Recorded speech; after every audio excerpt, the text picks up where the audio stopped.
Bonjour à tous, c'est le Killer qui vous parle donc pour la troisième et dernière partie de notre live construction consacrée à un ensemble de jeux Lego Ninjago sorti en 2015. C'est toujours et encore et toujours et encore et toujours et encore la référence en 1737, donc le combat des robots, comme vous pouvez le voir. Et bien oui, déjà, effectivement, il faut quand même le dire, c'est la première fois qu'on a un set Ninjago qui contient deux robots, si je ne dis pas de bêtises, donc déjà c'est une première chose en soi. Et aussi, même si tu me diras quand même d'une façon assez générale, c'est assez rare d'avoir un modèle Ninjago qui contient vraiment deux véhicules, euh, chacun appartenant à un camp, donc les ninjas d'un côté et les méchants de l'autre, qui soient vraiment égales au niveau de la forme, au niveau de la puissance, quoi. Donc c'est vrai qu'en fait, c'est vraiment un set, je trouve, qui est assez sympathique, parce que ce côté duel-là rend vraiment bien, et en plus, les deux mechas, eh bien, je pense, seront assez équilibrés au niveau de la taille et du contenu. Mais ça, effectivement, je le pense, parce que pour l'instant, comme vous pouvez le voir, eh bien, nous n'avons pas encore terminé le second mecha. On a commencé, par contre, ce qu'on a fait dans la partie numéro 2, finir des jambes, modifier un peu des bras, et puis construire ce qu'a bien figurine Banshee avec ses jambes, et commencer le corps, qui m'a fait plutôt cool, et la tête aussi. Mais eh bien maintenant, il est temps de finir tout ça. Voilà, allez, pas de bavardage, parce que je parle, mais le compteur, lui, il avance, et il nous reste quand même deux sachets encore à ouvrir et à construire.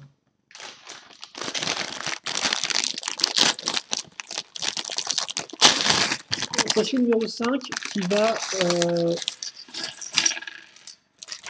se centrer sur les bras. Voilà, donc maintenant vous savez, ce sachet-là, c'est les bras, et l'autre, ce sera les jambes. Voilà. Allez, allez, quelques petites pièces techniques. À nouveau, pas mal de pièces transparentes, vert néon. Et maintenant, bah, c'est bon. On est bon, on est parti. Et en fait, on va même commencer presque directement sur la base, dans le sens où on va prendre d'abord la barre, puis ensuite cette jolie pièce, toujours aussi jolie ces pièces-là, hein. Toujours aussi lisse et toute propre, comme vous pouvez le voir, avec un joli reflet de ma lampe. Et donc ça, je vais le mettre là-dedans, hop là, comme ceci. Normalement, gros sticker ici, hein, ça par contre Lego. Les belles pièces toutes lisses, ça souvent, ils leur mettent un gros sticker dessus, genre presque immédiatement, hein. Ça c'est un peu dommage. Mais par contre, c'est un sticker qui rend plutôt bien. On a une espèce de surface, en fait, un peu d'armure, et dessus on a un tissu déchiré qui est quand même, bah, là encore, une thématique qui est très présente chez ces nouveaux adversaires. Les morceaux un peu de tissu déchiré qui rendent vraiment bien. Et donc ça, on met effectivement sur nos pièces à clip sur les côtés. Voilà. Et donc oui, effectivement, je suis peut-être mieux activé parce qu'à chaque fois, c'est la dernière partie de la vidéo, donc à chaque fois on a un peu de temps à la fin sur le bilan, donc bon. Je vais peut-être accélérer, mais pour l'instant, bah, Lego, pour l'instant, il est plutôt au niveau du calme, hein, comme vous pouvez le voir, parce qu'on a à peine deux pièces à mettre par étape, à savoir des micro-mirons dans les trous crucifères qu'on avait sur les côtés, et c'est au final pas plus que ça. Ensuite, un petit x2 pour commencer. Alors, on va prendre cette pièce-là, qui est un corps de droïde R2D2, par exemple, dans l'univers Lego Star Wars. Et là, ce sera juste au final une sorte de pièce cylindrique, hein. Et dessus, je dois mettre une autre pièce cylindrique qu'on va surmonter de deux petites pièces pentues qui nous serviront à faire une sorte de petite pyramide, comme ceci. Et ça, donc ça fait une sorte de petite un peu lanterne cheminée, j'ai l'impression. On va le caser à l'arrière. Et donc là encore, ça c'est quand même assez proche. Je suis en train de me rendre compte qu'il y a quand même beaucoup de similarités avec le véhicule de Nia tout de même, hein, parce qu'il me semble que Nia aussi il avait une sorte de jetpack à l'arrière de son mecha. Et d'ailleurs, je me suis rendu compte en y repensant entre la pause, mais c'est vrai que Nia, Bancha, eh bien, ce sont deux femmes qui pilotent des robots. Voilà, donc là encore, petit point commun entre les deux machines, en plus de la forme générale inspirée des samouraïs et d'espèces de pseudo-jetpack qu'on a dans le dos. Par contre, il y a quand même des différences bien à lui, hein. Le véhicule, le mecha de Bancha, ça on le verra bah, justement sous peu avec les bras, je pense. Les bras qu'on va commencer, mais pas tout de suite, effectivement. On va continuer un peu avec la décoration et on va maintenant faire un fanion. Et donc là encore, il me semble qu'il y avait un, il me semble qu'il avait un fanion, le véhicule, le mecha de Samurai X. Mais ça, je suis un peu moins sûr par contre, hein, donc je préfère pas non plus trop m'avancer. Par contre, ce que j'aimerais bien faire, c'est trouver la pièce, voilà. Et l'arrivée des pièces transparentes. Et maintenant, histoire d'avoir quelque chose de bien propre, on va pouvoir prendre ces pièces-là, comme vous pouvez le voir. Ils vont nous permettre d'avoir du lisse, en fait, aussi bien d'un côté que de l'autre. Donc ça, franchement, ça c'est grâce aux nouvelles pièces Lego, hein, ce genre de construction un peu spécifique. Et oui, en fait, c'est ça qui est intéressant. C'est qu'au final, D'accord, c'est... Oh! Ok, ok, ok. Donc ouais. Par contre, j'ai laissé mes vieilles empreintes de doigts dessus, c'est un peu burk. Une fois qu'on a ça, on va maintenant mettre la pointe ici, enfin, la pointe, la lance, et normalement c'est autocollant. Donc autocollant là et là, vu qu'effectivement Lego préfère mettre deux autocollants, enfin mettre un autocollant par pièce plutôt que mettre un grand autocollant qui va boucher les deux pièces, et un autocollant à l'arrière.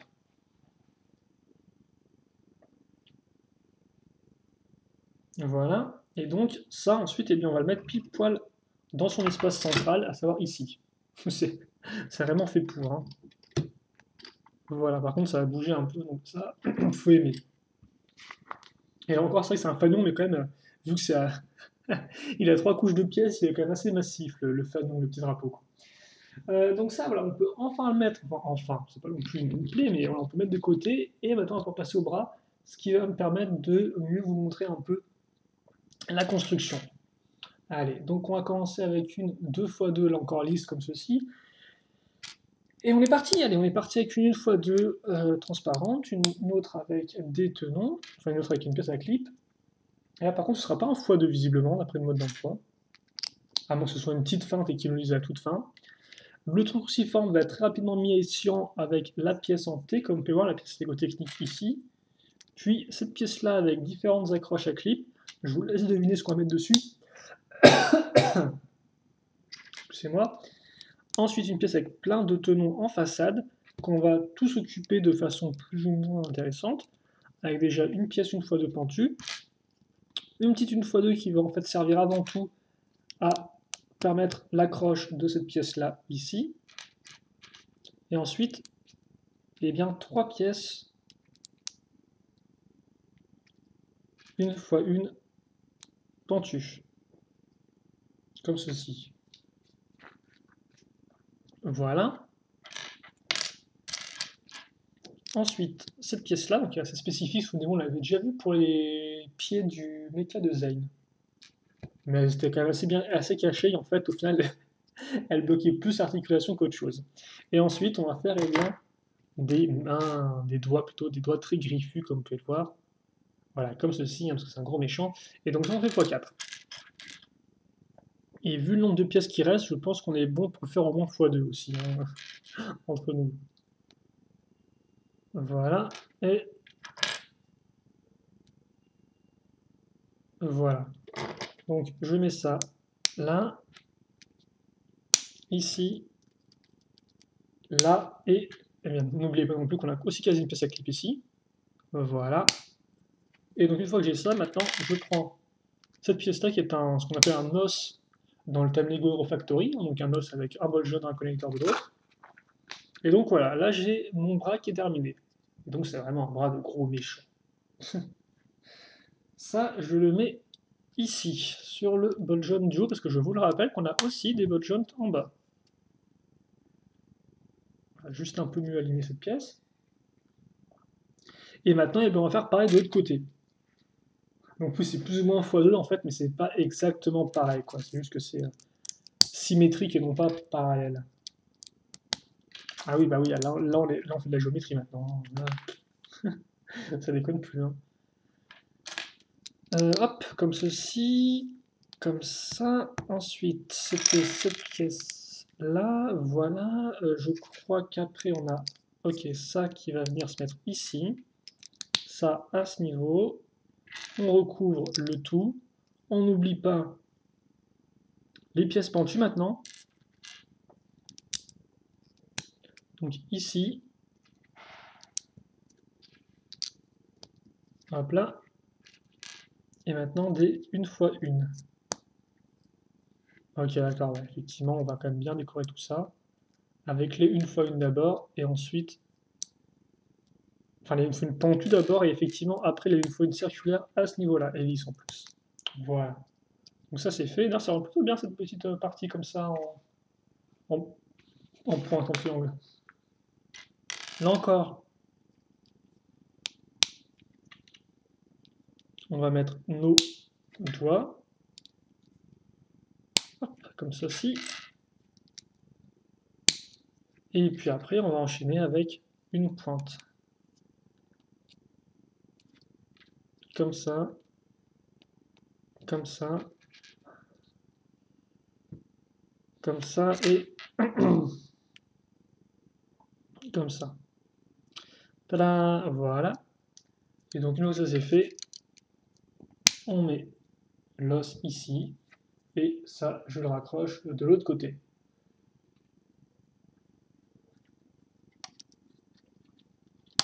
Hop. Donc voilà qui est fait maintenant, mais qui n'est pas terminé non plus parce que effectivement, et c'est ça le côté intéressant et original de ce robot, c'est le fait que, eh bien, monsieur n'a pas 2 bras, mais en fait 4 bras en tout.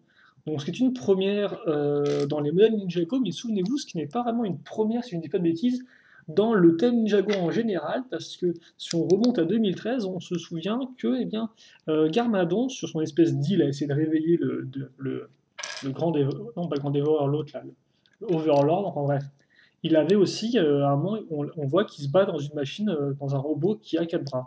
Sauf que oui, mais non, effectivement, en 2013, c'était limité à une seule vague, ce qui fait qu'au final, on a eu assez peu de modèles, et donc on n'a pas eu, par exemple, eh bien, ce fameux robot à 4 bras de Garmadon qu'on aurait pu avoir. Et maintenant, eh bien, effectivement, 2 ans après, on en a enfin un. Bon, ce n'est plus celui de Garmadon, par contre, mais on a un robot à 4 bras. Voilà. Donc ça, voilà, je pense que vous avez un peu compris comment fonctionnait la main.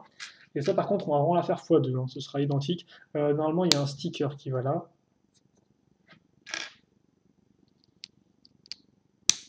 Voilà. Et par contre, même si elle a un doigt de moins,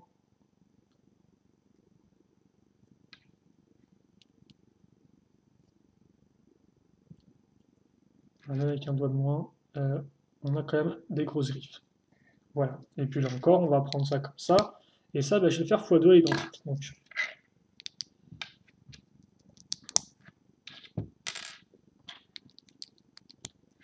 je vais essayer juste de me dépêcher un tout petit peu. Et donc, comme peur, après, il nous reste quelques petites pièces. C'est pour faire la taille du modèle, le bassin, si vous préférez. En clair, là, on va accrocher les jambes. Pour faire encore plus simple, si vous préférez. Des petites une fois une, et voilà. Et on va enfin voir, je pense, la fin de nos doigts, parce que c'est vrai que ça fait 15 plombes là qu'on n'arrête pas de les mettre. Donc, voilà. Par contre, ne pas oublier l'accroche ici, donc l'accroche qui va être utile sous peu, je pense. Parce qu'il en a des armes, notre ami robot. Par contre, c'est pas vraiment le même type d'arme que. Quoique. Ouais, ah, si, c'est un peu comme le même type d'arme que celui de Zane, hein. Vous allez voir, c'est un peu différent. En tout cas, voilà ce qu'on a fait. Hop là, comme le pouce est au milieu, forcément, en fait, on peut mettre la pièce. Il y a vraiment de bras gauche ou de droit, d'où aussi le fait que ce soit un x2 parfait. Et donc voilà, on a maintenant une sorte de robot araignée. un peu particulier. Je vous montre pas trop et tout, mais ah quoi, ouais non, on va tout enchaîner, excusez-moi. On trouverait ça à la fin parce que sinon on va peut-être perdre un peu de temps. Donc bon. Donc on est reparti. Comme vous pouvez le voir, on va à nouveau faire plus ou moins la même chose que pour le robot de Zen, c'est-à-dire qu'on va caser une pièce là-dedans qui nous permettra de faire tourner indépendamment le corps des jambes, ou inversement. Voilà, donc après je n'ai plus qu'à faire cette partie-là. Là encore, c'est ma foi assez simple, hein. C'est comme ceci. Et puis au final, on approche du but, hein. Donc après, je n'ai plus qu'à mettre ça dedans. Là encore, j'ai l'accroche cruciforme qui va me permettre de maintenir ça en place comme il faut. De toute façon, tu me diras, c'est normal qu'il y ait assez peu de choses, vu que comme vous pouvez voir, on a la jupe du samouraï qui est ici. Et donc ensuite, par contre, niveau armes, eh bien oui, on va avoir droit à ces lames-là, hein, donc en x4. Alors celles-ci, par contre, elles sont emparées avec le thème Lego Factory, hein, parce que c'est vrai qu'on a eu pas mal de lames aussi avec le thème Ninjago, surtout que sont emparées en 2012, avec les 2 types de katana, l'espèce de vraiment très grand et un peu plus petit qu'on a pu voir sur, par exemple, le robot design. Et par contre, cette lame-là, ouais, elle a apparu avec le thème Lego Hero Factory, donc thème de grosses figurines d'action qui tapent tout ce qui bouge. Voilà, là encore, je le fais assez rapidement. Par contre, je pense qu'on va peut-être pouvoir se calmer un peu rapidement entre les deux sachets. Donc voilà ce qui vous reste. Rien de spécialement incroyable, hein, comme la une fois une. Et donc, alors, on rappelle, là, je pense prendre le temps de remettre un peu l'angle, d'avoir là, un focus et pas un truc tout flou au fond. Et donc voilà plus ou moins ce qu'on a. Et comme on peut voir, ça fait un peu flipper. Voilà. Bon, pour l'instant, c'est pas vraiment non plus super articulé, mais c'est pas non plus trop mis en scène, ce que je veux dire plutôt. Donc voilà. Hop là. On met de côté, et maintenant, eh bien, on y est les enfants. On y est. Le sachet 6, et aussi le dernier.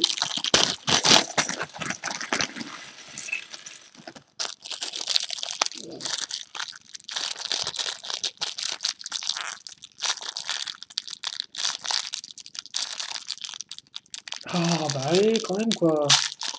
Et la résistance du sachet est tenace, mais pas impossible à surmonter. Et voilà, notre dernier tas de pièces. Ah, j'ai encore beaucoup de petites pièces transparentes. Et écoutez, là on est parti visiblement pour un x2. Est-ce qu'il y a quelque chose à faire ou pas après les jambes? Ouais, il y a des petits trucs en plus à rajouter après. Mais honnêtement, là on est parti pour x2 les enfants. Pour le dernier x2 de votre vie. On peut pas non plus aussi dramatique que ça, mais voilà quoi, on va faire les jambes. Ah mais tout de suite forcément quand je dis comme ça c'est un peu moins classe. Donc on va commencer avec une 6x2. Direct, la pièce d'articulation. Bah oui, au final c'est très proche de ce qu'on a pu faire avec Zane. Hein. On va avoir une grosse plaque, on va avoir deux grosses pièces d'articulation de part et d'autre, et au milieu un bouche-trou. Par contre là comme vous pouvez voir, au lieu d'avoir un bouche-trou qui ne prend que 2x2, il prendra 2x3, ce qui fait qu'on aura des jambes je pense un peu plus grandes. Ce qui en soi n'est pas si mal, vu quand même avec les 4 bras, il est peut-être un peu plus massif, même avec les grosses épaulettes en plus, hein, il est quand même assez massif, notre ami le méca, le robot là. Ok. Ah, donc ça, effectivement, il faut que je le fasse x2 par contre. Donc, comme j'ai dit, on avance en concordance, tous ensemble, main dans la main.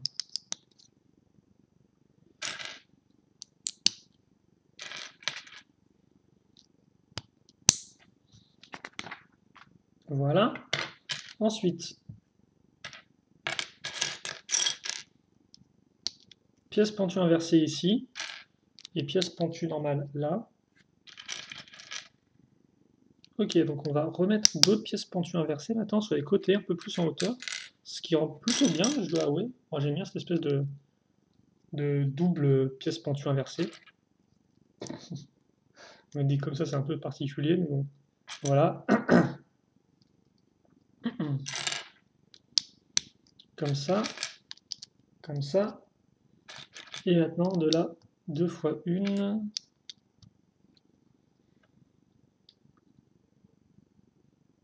Ok, donc une fois qu'on a fait ça, on le met maintenant ici. Ok. Et on va faire pareil ben, de l'autre côté, hein, donc ça va pas être très très compliqué. Grosso modo, bah, je peux le faire à même la jambe. Ça ressemble à ça, grosso modo. Et puis après, on met la pièce de carlingue à ce niveau. Et ensuite, on monte sur les côtés de nos pièces pentues inversées, nos une fois une, qui nous permettront donc d'accrocher les pièces comme ceci, avec les talons sur les côtés, qui, je suppose, se révéleront utiles très prochainement. En attendant, je finis le second côté, et on peut tourner la page mais après et enchaîner avec. Donc là, sous-étape, je pense 6. Voilà, si je ne dis pas de bêtises.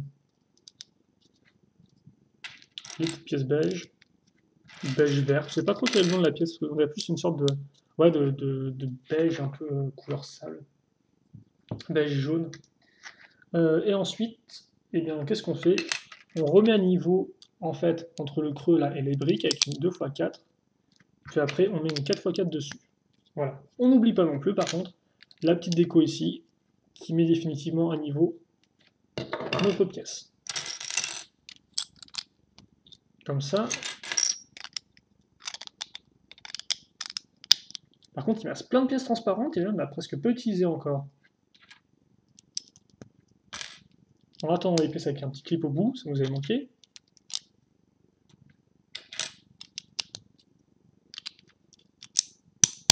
Voilà. Comme ceci. Hop. Et maintenant, et ben justement, il nous avait manqué, et bien les voici. Elles sont de retour et elles sont superbes. C'est les 2 fois 1 transparente. Et en vert néon en plus. Alors, si c'est vert néon, c'est la grande classe, quoi. Ah, effectivement, là, ça va bourriner au niveau des petites pièces une fois deux, tiens.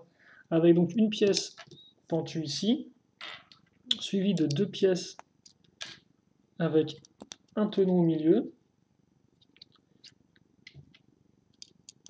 Là, une fois deux là, et la pièce lisse avec la forme gris ici. Et ça, comme ça. Voilà. Une fois que ça c'est fait, ça va être très joli, ça, ça va être assez chouette, j'ai l'impression, ces jambes-là. Elles ont l'air plutôt cool, hein, assez massif là encore. On met ça ici. On met cette pièce-là, donc une sorte d'aileron, comme on peut le voir, pour l'arrière d'une voiture, une petite voiture, ce qui rend plutôt bien. Donc ça, on le met ici. Et puis, d'accord, ok, ça va servir au tenon, effectivement. Alors, ce n'est pas vraiment les tenons eux-mêmes qui vont servir, c'est plus le trou du tenon pour accrocher donc ces petits accrochages, enfin des petites barres, là encore, une pièce qui est issue du thème Hero Factory. Et donc, ça rend plutôt bien, hein, comme ça. Comme vous pouvez le voir, on peut vraiment faire des petits mix comme ça entre les thèmes Lego System et les thèmes Lego Hero Factory. On pourrait croire que non de base, mais pourtant, bah, si, regardez, c'est possible et ça rend des fois assez bien. Enfin, assez bien, même plutôt bien là en soi. Je sais pas pourquoi je dis assez bien, non, ça rend bien. Dernière pièce, un peu vert, pistache, beige, j'ai plus la couleur en tête du sachet et aussi du modèle. Le petit aileron qui va ici, bien sur les côtés, mais c'est vrai que les jambes j'aime bien, elles sont quand même assez massives. Alors après par contre c'est vrai qu'on a beaucoup de formes distinctes, hein. On a des formes courbées qui s'arrêtent net, des formes pointues, des formes avec des couleurs, là encore oui, beaucoup de couleurs. C'est vrai que j'ai un peu de mal. Il va falloir vraiment que je regarde un peu le modèle une fois qu'il sera terminé et vraiment un peu de loin pour voir si toutes ces couleurs là ça semble bien ensemble ou si au contraire ça fait vraiment tout et n'importe quoi à la fois, quoi. Donc bon, à voir. Ensuite, ça, je le mets de côté. Je reprends une pièce de carlingue et je reprends aussi des petites pièces transparentes. Et donc là, on est parti pour faire les pieds. Avec donc une pièce circulaire. Alors, magnifique. Voilà, puis d'autres pièces circulaires. Et là, effectivement, Lego va nous faire une classique du pied de robot, à savoir que sur les côtés, on va caser cette pièce-là. Une pièce creuse, effectivement, qui va nous permettre de gagner facilement en hauteur, voilà, et de boucher les côtés.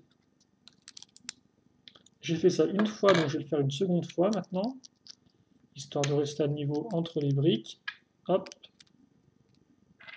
Ah bah tiens, il y aura plus de pièces 2x2 circulaires maintenant. Elles sont toutes parties.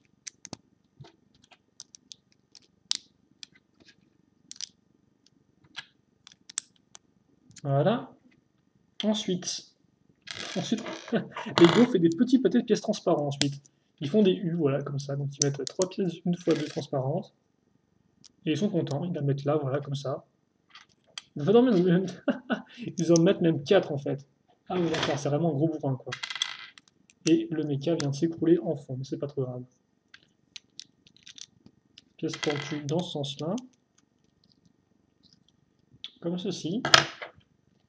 Et bah oui, bah effectivement, là je vais utiliser mes dernières pièces transparentes pour ça. Allez, encore l'arrière est fort. On y est presque. Et on y est même un peu plus près que ce que vous pensez, parce qu'effectivement, là je me rends compte qu'il ne nous reste plus que, eh bien, que cette pièce. Alors, est-ce que je. Ah oui, là, forcément.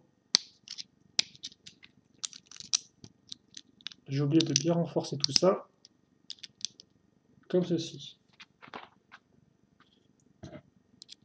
On met au bout ces petites pièces-là, et donc voilà pour notre pied, qui en soi c'est classique, hein. Ça, je le mets maintenant ici. Là encore, comme vous pouvez voir, on a ça vraiment qui va boucher, donc je pense que ça c'est vraiment Lego qui le met pour en fait être sûr que l'articulation est bloquée et qu'au cas où l'articulation deviendrait qu'il y aura un peu moins de friction avec le temps, le truc ne s'écoule pas sur ses pieds, mais c'est vrai que ça bloque quand même pas mal. Donc voilà ce qu'on a fait au niveau de nos jambes. Et maintenant, je vous propose, moi honnêtement, de mettre un second livre, parce que quand même, ils sont pas non plus énormissimes, mais ils font quand même une bonne petite taille qui va bien. Et donc d'accrocher ça à notre robot. Par contre, c'est vrai qu'avec tous les bras dans tous les sens, hop là, comme ça.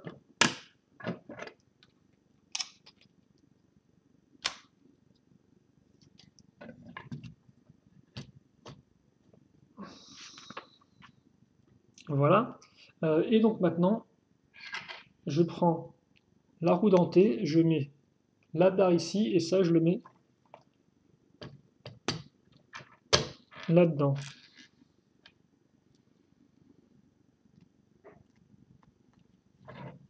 Voilà. Et donc, parce qu'effectivement, la pièce là a un trou, je sais pas si vous avez vu ou pas, mais la pièce, effectivement, ici a un trou, donc ça nous permet de tranquillement mettre ça ici. Voilà. Et visiblement, les engrenages ne gênent pas plus que ça là. Je pensais que ça allait peut-être un peu bloqué, mais non. Pas de souci à ce niveau-là.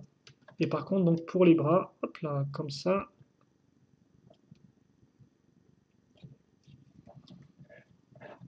Par contre, c'est vrai qu'il penche un peu vers l'avant, lui, hein. C'est un peu spécial. Voilà, comme ceci. Ah, par contre, c'est vrai qu'à chaque fois, j'ai pu me mettre en fait ici, je pense, hein. Voilà. Alors, hop, par contre, on va peut-être juste, ouais, effectivement. Elle a des griffes tellement grosses au final que tout s'entrechoque, quoi. C'est pas non plus le truc le plus classe du monde, ça, je tiens à dire. Et au final, ça nous fait quand même un véhicule de plus pour les robots parce qu'on n'a pas l'impression, mais on a quand même beaucoup, j'ai l'impression, de véhicules pour l'instant pour les ninjas, mais un peu moins pour les fantômes. On a eu la moto fantôme, certes, mais à part ça, on n'a pas eu d'autres choses, hein. Alors certes, ils ont leur dragon à eux, donc je pense que c'est leur caractéristique. Mais par contre, vous savez qu'ils penchent un peu en avant, quoi. Hop, comme ça, je vais le mettre. Voilà. Et donc là encore, si vous le souhaitez, vous pouvez mettre directement hein, le personnage, hop là, dedans, si j'y arrive. Voilà, comme ça, avec son arme en plus. Plutôt cool, hein? Et donc effectivement, niveau couleur, on se sort plutôt bien. Le transparent est bien tout de même, hein, je trouve. Ah, enfin, ça dépend. Enfin, ouais, non, ça dépend, hein. Niveau couleur, je suis pas encore entièrement sûr, je dois vous avouer. Boum, comme ça. Après, c'est vrai qu'en fait, avec tous les deux bras, avec les épaulettes, qui peuvent quand même s'adapter et tout, ça risque de faire ça fait quand même un peu beaucoup, hein. Il est un peu chargé le.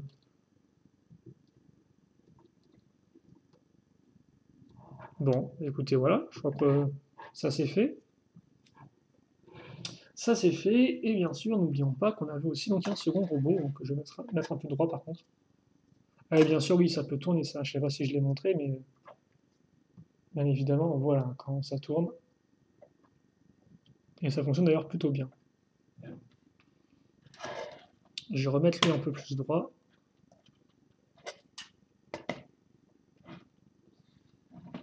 Voilà.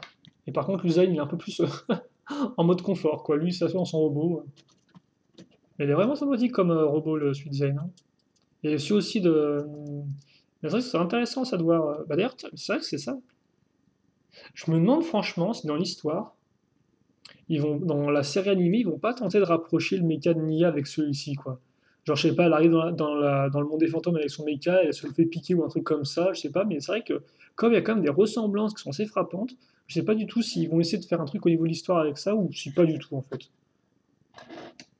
Je veux dire, c'est pas après, c'est pas non plus super original forcément s'ils font un truc avec les deux qui sont liés, mais bon, ça peut être sympathique. Voilà, donc voilà nos deux robots, l'un face à face à l'autre. L'un face à l'autre plutôt, pas l'un face à face à l'autre, quoi. Je crois que je suis déjà fatigué, quoi. Bon, c'est terrible. Mais oui, il est plutôt cool ce design, hein. En vrai, comme power, il est vraiment beaucoup plus massif. Par contre, c'est moi, j'ai fait n'importe quoi là. Ah bah oui, j'ai fait n'importe quoi, hein. Hop là, excusez-moi, je viens de me rendre compte que je me suis un peu planté.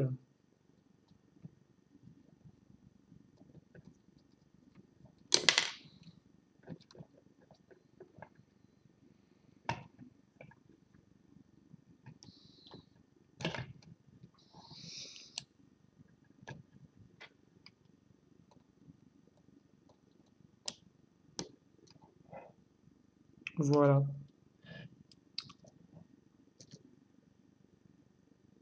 Ok, bon bah écoutez, je suis bon, je vois pas pourquoi je me prends un peu de temps à faire la vidéo. Pour une fois, je me dis qu'effectivement, on n'a pas passé 15 plombs sur la fin. Donc, par contre, je me demande si au moins on les voyait bien là. Parce que tout à l'heure, je les bougeais tout, mais j'ai pas bougé la caméra. Ouais, ça a l'air d'aller. Bon, donc, ce modèle, il est terminé. Donc, oui, effectivement, lui, il est quand même beaucoup plus massif, c'est ce que je voulais dire, hein, au niveau des pièces et tout. Mais après, il est peut-être un peu moins bougeable ou amovible. Ah,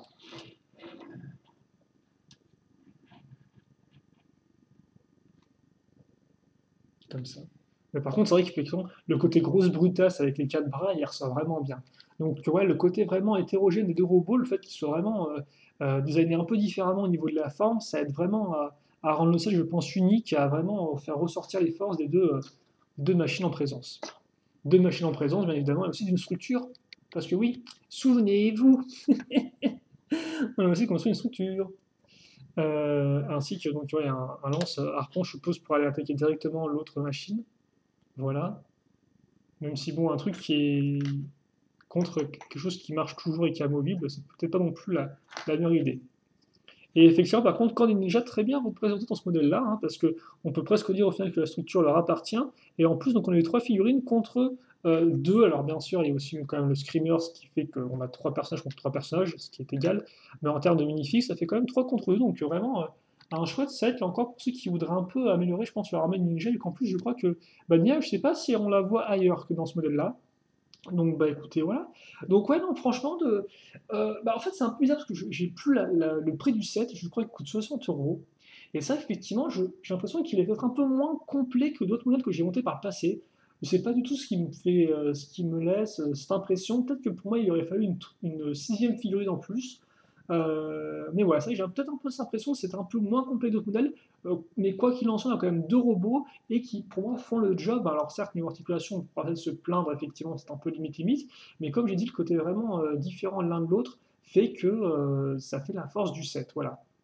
Donc bah, écoutez, de toute façon, j'ai regardé un peu ça, j'ai bien sûr posé les stickers et je ferai bien sûr une autre review vidéo dans laquelle je vous aurai mon avis final. Mais bon, là, franchement, à part par plus d'articulation, je pense que j'ai à peu près tout dit, hein. Donc voilà, donc je vais jouer quand même un peu avec, voir ce qu'il en est et effectivement voir si effectivement le côté du prix me gêne un peu par rapport au contenu. Mais comme vous pouvez le voir, deux mécas est franchement bien réalisé, hein. Ça, effectivement, c'est un truc qu'on aurait pu se dire, on aurait pu se dire, ouais, c'est un méca à faire un peu à la va-vite. Par exemple, en tant qu'exemple, voilà, si je prends le mecha de Cole en 2000, enfin, l'exoarmeur de Cole en 2014, elle est sympathique, mais elle ne casse pas non plus trois pattes à un canard, quoi. Elle est faite de façon assez sommaire, et ce qui en soit est assez logique aussi, vu que bon, ils ont voulu le mettre dans un modèle à 30 euros avec un autre véhicule à roues, donc bien sûr, il y a des concessions qui ont dû faire. Là, tu vois, j'ai pas l'impression qu'il y ait des concessions quoi, qui ont été faites. J'ai l'impression vraiment qu'ils ont fait les deux modèles et qu'ils sont bien terminés les deux, quoi. Il n'y a pas de gros morceaux manquants, de gros vides et tout. J'ai vraiment l'impression qu'ils sont allés au bout de leur design pour les deux, et donc on a vraiment du contenu qui est bien terminé et qui est bien finalisé. Voilà. Donc écoutez, on se quitte là-dessus. Nous, si vous, il vous reste des questions, des commentaires, n'hésitez pas à me les poser, je répondrai avec grand plaisir comme d'habitude. Et puis pour le reste, bien sûr, on se retrouve pour de nouvelles vidéos, de nouvelles live constructions. Comme j'ai dit, il en reste plus beaucoup des live constructions Ninjago, mais bon, on va quand même les faire, hein, parce que c'est quand même dommage de passer à côté de d'autres modèles de cette nouvelle vague qui me plaît fortement, je dois avouer. Et puis voilà, donc bah, portez-vous bien, passez une bonne journée, une bonne soirée, une bonne ce que vous voulez, et à la prochaine donc pour de nouvelles vidéos. Allez, salut à tous.